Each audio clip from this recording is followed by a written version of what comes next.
said, my name's Nick Holzherr. I run a business in Birmingham called Whisk.com. I'm going to speak a little bit about what I did before I was on the Apprentice. I'll speak a little bit about the Apprentice itself, and then I'll speak about some of the lessons I've learnt.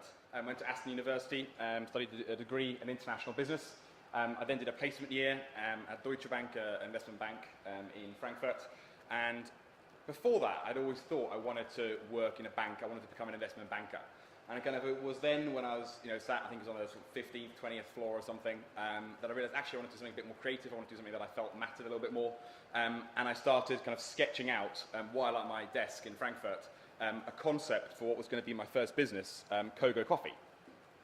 The idea was that we would sell coffee out of a 4-meter tall replica coffee cup. If you imagine these huge, massive coffee cups that we would place in streets all around the country.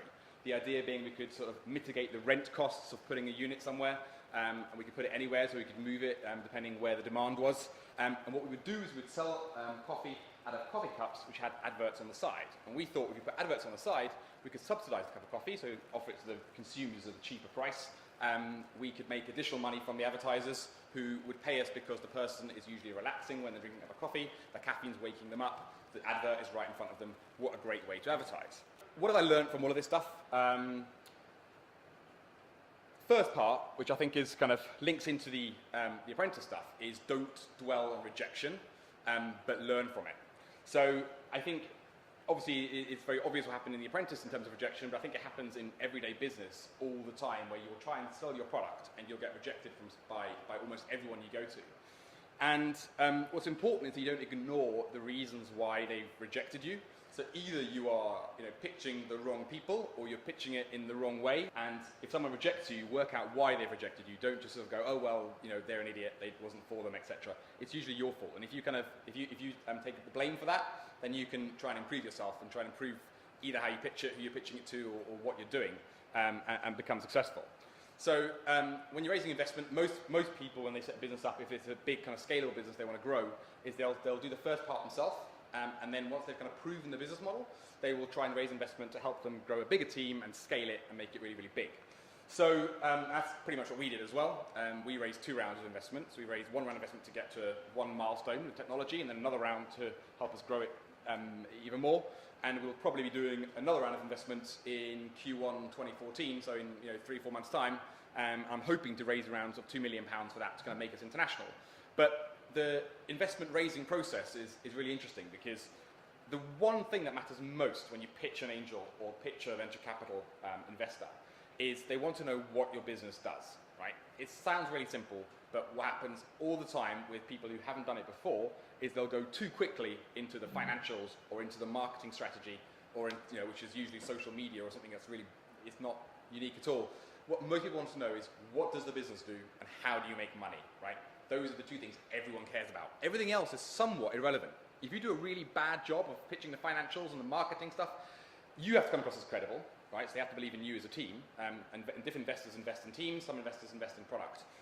But really, really, really important is that you get across what the business does and how it makes money. With people who set businesses up from the start or haven't done it before, I often hear this people are scared to share their ideas with other people, and I think it's unless you're in kind of medicine or kind of some kind of formula that you can patent, you really should share your idea with as many people as you can. If your idea is copyable by sharing it with someone over a cup of coffee, you will fail very, very, and you haven't got anything else that differentiates you, you will fail very, very quickly as soon as you launch. I think overall, the only thing that's really important in business is initiative and common sense, and that's really what you need. I haven't really had that much experience in any of the fields specifically that I've gone into. I've just used common sense to kind of work out roughly what to do. It's really important to make sure you brand yourself and your business well. That goes from the obvious things like social media, etc. But your business as well, if you look at, I think something that I've done quite well in my businesses, in all of them, is I've always gone to a professional graphic designer, got a professional logo, made a really kind of professional brochure or website or whatever it is that I'm making.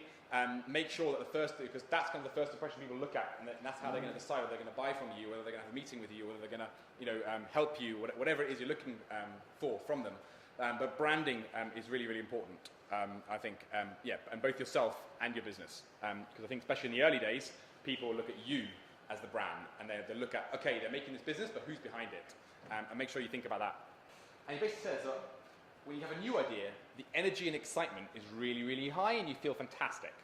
As you start to go through the sort of execution process, things don't get as exciting anymore, because it's actually about running a business and doing some of the more boring things like HR and finance and invoicing and stuff that's not, I know we all hate to do probably, unless you're an accountant, in which case I apologise.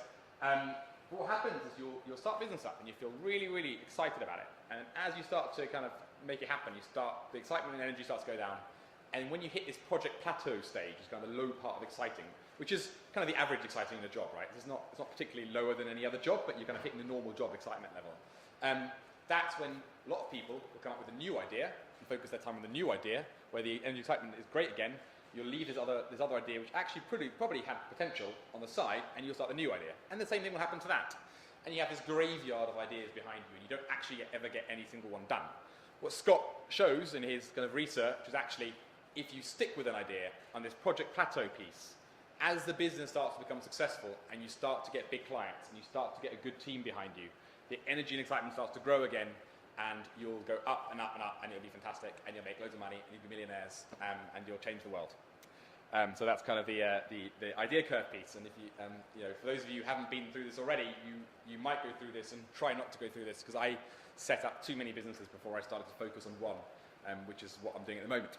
There is no real kind of you don't need any kind of special skill to run a business, right? You need common sense, hard work, do your own personal development, and yeah, good luck everyone.